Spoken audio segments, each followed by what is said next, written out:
What's up, YouTube? This is Too Raw for TV. All right, so LeBron James has just endorsed Kamala Harris on social media today. With just days remaining until the 2024 presidential election, he posted on X, along with a video beginning with a racist joke from comedian Tony Hinchcliffe, and including sound bites from former President Donald Trump. He said, quote, "What are we even talking about here? When I think about my kids and my family and how they will grow up, the choice is clear to me. Vote Kamala Harris." The video ends with the phrase, "Hate takes us back." Between his Instagram and X accounts, James shared the video and endorsement to more than 200 million combined followers. Of course, LeBron James is no stranger to playing a role in presidential politics. Back in 2016, of course, he endorsed Hillary Clinton. Back in 2020, in a more subdued approach, he endorsed Joe Biden. He formed the group More Than a Vote in 2020 in response to the racial turmoil and reckoning following the unalivings of George Floyd and Breonna Taylor. More Than a Vote worked with a nonpartisan voting rights group to fight voter suppression. And look, this is my take on this.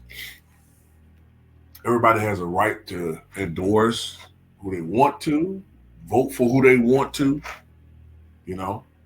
I have my opinions. That's why I express my opinions on my platform.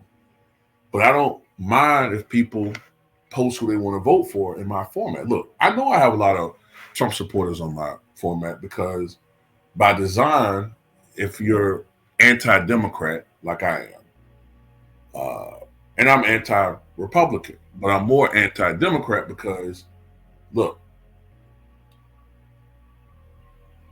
in my opinion, the Democratic Party have destroyed the black family. They've destroyed the black community. And I'm not saying the Republicans would be better because I believe if we voted majority Republican, they would have the same deleterious effects on our peoples. But we don't vote for them. They do have a direct. They do have a sometimes direct, oftentimes indirect impact. But when you look at the Democratic cities, the Democratic-run cities in this country, they're all failures. And you can't really blame the Republicans in that situation. So there is some sort of systemic problem there. Is it leadership? Is it the philosophy of the Democratic Party? Is it the corruption that is already permeating throughout politics, but is especially heinous in the black community? You tell me. It's all those things, right? So at the end of the day, does it really even matter? Other than you're voting for somebody based on token representation. This person looks like me, and that's enough. You know what I mean? That's enough. So yeah, you can vote for who you want to vote for, but at the end of the day, celebrities endorsing candidates, I don't really think have a huge effect anymore. I mean, for the most part, people really have, even though people follow celebrities, if you really listen to how people talk about celebrities, they hold them in very low regard for the most part. Now, LeBron James does have his fanboys, but something tells me that most of those guys aren't really going to vote any goddamn way. And a lot of them who are going to vote, really, some of them really listen to how they talk. They really don't like Kamala. If you really listen to some of them, it is what it is. Um, what's his motivation here? Well, look, this could be genuine. Uh, this could be just how he feels. He has a history of voting and supporting Democratic candidates. Uh, but, there could be ulterior motives there. You know, somebody who is a cynic could say, there's some legal issues there that are looming on the horizon. And if you're LeBron Ramon James, just playing devil's advocate here, you would much rather have Kamala, who will be a perceived ally there, than you would Trump, who's going to definitely be on a revenge tour if he gets into that seat. So that could be motivation there. A lot of people are tearing him up on social media saying, okay, you got so much mouth about all this other stuff, but why you got nothing to say about, the allegations against your boy, Diddy? Why you got nothing to say about what Kel Sonnen accused you of multiple times? Anybody else would have sued. You know what I'm saying? Anybody else probably would have sued Kel Sonnen, but actions speak louder than words. So there's that. And then I just gotta be honest, man. LeBron just doesn't seem authentic when it comes to this black activist shit, man. So, look, is Donald Trump a racist? Absolutely. Yep. But you know something? This magical tape everybody said was out there of him using the N-word that never surfaced, and I don't believe it exists, because if it did, the Democrats would have already put it out there years ago. They would have put it out there in 2016. They would have put it out in 2020, and we're in the waning days of this election. They would already put it out there.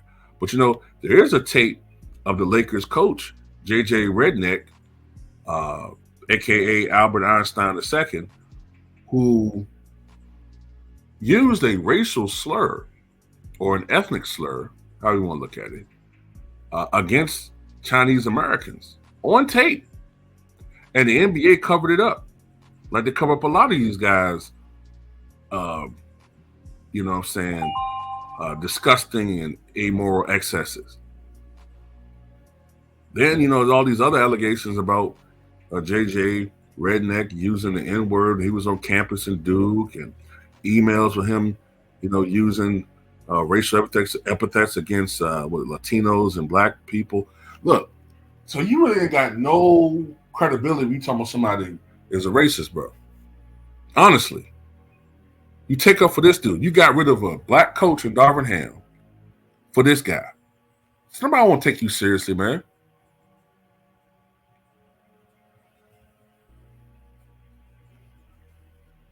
But at the end of the day, will this move the needle? No.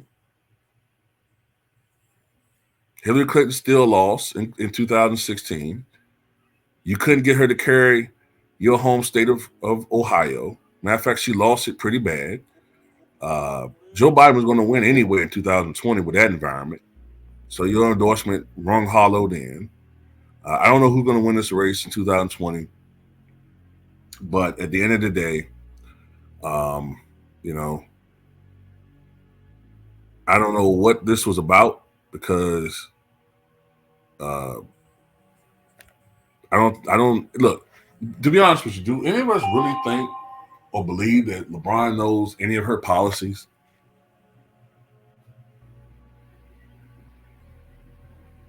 So I don't think people listen to this guy when it comes to, he can have his own opinion, but I don't think nobody listen to him when it comes to politics. See, it'd be different if this was Bill Russell.